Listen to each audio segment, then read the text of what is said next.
असम में किसी समय में एक राजा रहा करता था। उसकी एक राजकुमारी थी जो अत्यंत सुंदर थी और राजा अपनी पुत्री से अत्यधिक प्रेम करता था। उसने अपने सेवकों को आदेश दे रखा था कि राजकुमारी को प्रतिदिन फूलों से तौला जाए। इस काम के लिए मालिन फूल लाया करती थी। वह महल के बाग से रोज तरह तरह के फूल चुन चुनकर लाया करती थी। मालिन इस बात से बहुत खुश थी कि उसे राजकुमारी के लिए फूल लाने का मौका मिल रहा है। राजमहल के बगीचे में एक सुंदर तालाब था। तालाब में रंग-बिरंगी मछलियां थीं। एक दिन मालिन जब अपने पति माली के साथ तालाब पर गई तो उसने उसमें सालुक के फूल उगे देखे। ये फूल बड़े बड़े सफेद, गुलाबी और पीले रंग के थे। सालुक का फूल कमल के फूल की ही प्रजाति है, जिसमें खुशबू नहीं होती और इसकी सब्जी बनती है। उन फूलों में एक बहुत ही बड़ा फूल भी था, जिसकी सुंदरता से मालिन अभिभूत हो गई और उसने सोचा कि इस फूल को तोड़ लिया जाए तो इसकी बहुत ही स्वादिष्ट सब्जी बन सकती है। उसने उस फूल को तोड़ लिया। माली ने जब घर आकर अपनी कटारी से फूल को काटना चाहा ताकि सब्जी बन सके तो उसमें से एक आवाज आई, मुझे मत काटो, मैं सालुक कुंवर हूं और इस फूल के अंदर ही बैठा हुआ हूं। मुझे काटना है तो किनारों से काटो ताकि मैं बाहर आ सकूं। आवाज सुनकर माली डर गया, पर मालिन ने बड़ी सावधानी से फूल की एक एक पत्ती अलग करनी शुरू कर दी। पत्तियों के अलग होते ही उसमें से एक प्यारा सा सुंदर बालक बाहर निकला। निःसंतान माली व मालिन उसे ईश्वर का उपहार मानकर बेटे की तरह उसकी परवरिश करने लगे। समय बीतने के साथ सालुक कुंवर एक सुंदर नौजवान में बदल गया। उधर राजकुमारी भी एक सुंदर युवती बन चुकी थी। मालिन अभी भी राजकुमारी के तौलने के लिए महल में फूल लेकर जाती थी। राजकुमारी की सुंदरता के बारे में सालुक जितना सुनता, उससे मिलने की चाह उसके अंदर उतनी बलवती होती जाती। एक बार जब मालिन ने फूल एकत्र किए तो सालुक ने बिना धागे की एक माला तैयार की और चुपचाप जूही के फूलों की वह माला उस ढेर में रख दी। मालिन क्रोधित हो उठी और उसने वह माला ले जाने से इनकार कर दिया तो सालुक ने उससे विनती की वह इसे ले जाए। राजकुमारी ने जब वह माला देखी तो पूछा कि यह कहां से आई है। मालिन को तो पता था कि उसके बेटे ने इसे रखा है, लेकिन राजकुमारी के पूछने पर वह डरकर राजकुमारी से माफी मांगने लगी, पर राजकुमारी तो माला देख बहुत खुश हो गई थी।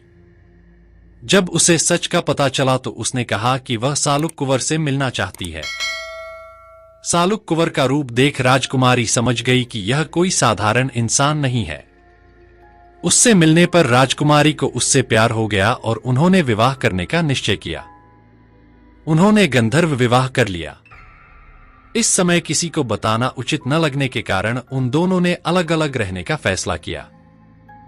सालुक कुंवर सबके सो जाने के बाद रात को मोर पर चढ़कर राजकुमारी से मिलने महल आने लगा। वह अपने मोर से कहता, मेरे प्यारे मयूर, जल्दी से मुझे राजकुमारी के पास पहुंचा दे। सालुक की मां उसे वहां आते न देख ले, इसलिए राजकुमारी कहती, ओ मोर, जल्दी से उड़कर आओ ताकि मां न देख पाए। राजमहल के बाहर हाथ में भाले लिए प्रहरी खड़े रहते थे। राजकुमारी गाना गाती, मेरे प्यारे सालुक कुंवर, जल्दी आ जाओ वरना भालों से तुम्हें छलनी कर दिया जाएगा। इसी तरह वे काफी समय तक मिलते रहे, लेकिन एक दिन सालुक को प्रहरियों ने देख लिया और उसे भालों से बींध दिया गया। राजकुमारी की लाख कोशिशों के बावजूद वह बच न सका। तब राजा को पता चला कि वह उसकी लाडली बेटी का पति था। राजकुमारी के दुख से व्यथित राजा ने सालुक की अंत्येष्टि का प्रबंध किया। लोग उसकी मृत देह को लेकर शमशान की ओर जाने लगे। तभी वहां एक तोता उड़ता हुआ आया और उसने उसकी मृत देह पर भी अमृत जल छिड़क दिया। अमृत जल के छींटे पड़ते ही सालुक जीवित हो उठा। राजा और राजकुमारी ही नहीं, बाकी लोगों की भी खुशी का ठिकाना न रहा। राजा ने राजकुमारी का विवाह सालुक के साथ करने का अपना निर्णय जब मालिन को सुनाया तो वह फूली न समाई।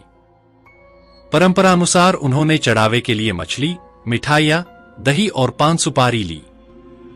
विवाह के दिन पुरोहित ने सालुक कुंवर और राजकुमारी के सिर पर आम के पत्ते से जल छिड़का।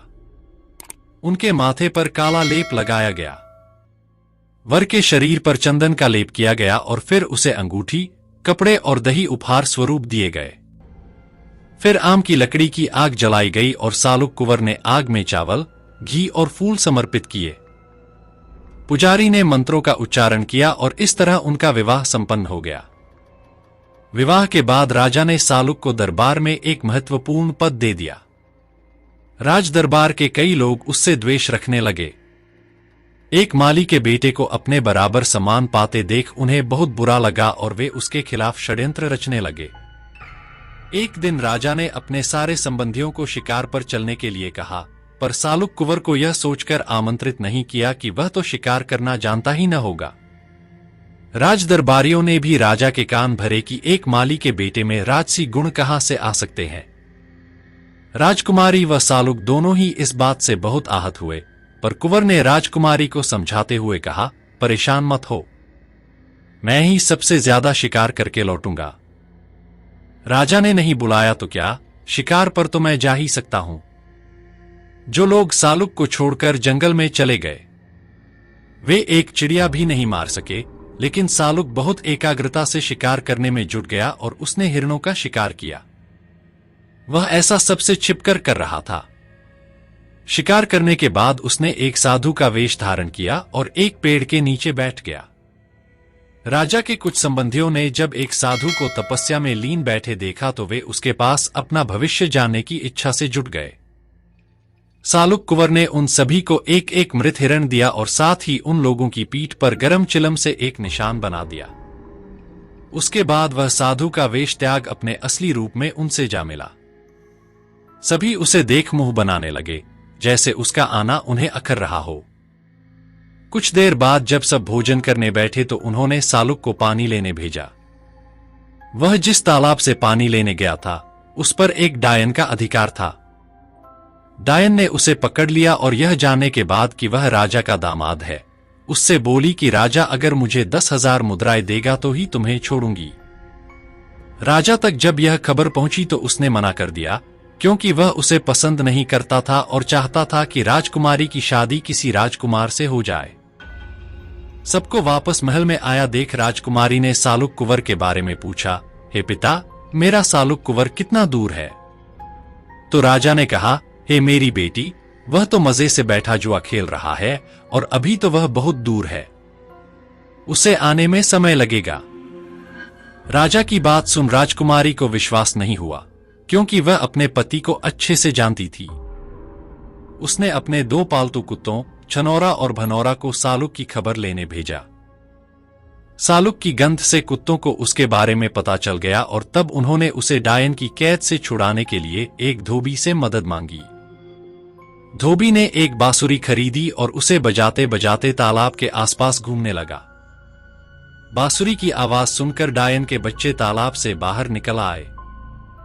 धोबी बांसुरी बजाता गया और बच्चे उसके पीछे पीछे चलते जंगल तक आ गए। डायन उनके पीछे पीछे गई, पर वापस लौटने की राह नहीं ढूंढ सकी और सालुक कुंवर मौका मिलते ही कुत्तों के साथ वापस महल में पहुंच गया। राजकुमारी उसे देख बहुत खुश हो गई। सालुक ने सबको सच्चाई बताई। तब राजा को एहसास हुआ कि सालुक वास्तव में बहुत ही योग्य इंसान है। अपनी बात को सिद्ध करने के लिए उसने राजा को लोगों की पीठ पर पड़े निशानों को भी दिखाया और सब जान गए कि सारे शिकार उसने ही किए थे। राजा को अपनी भूल का एहसास हुआ और उसने उससे माफी मांगते हुए उसे अपना उत्तराधिकारी घोषित कर दिया। दोस्तों, कहानी कैसे लगा कमेंट बॉक्स में जरूर बताना। अच्छा लगा तो वीडियो को लाइक, शेयर और चैनल में नए आए हो तो सब्सक्राइब करके बेल आइकन को प्रेस जरूर कर देना, ताकि आगे आने वाले वीडियो की नोटिफिकेशन आपको सबसे पहले मिले। तो चलिए मिलते हैं किसी और नए कहानी के साथ, तब तक के लिए धन्यवाद।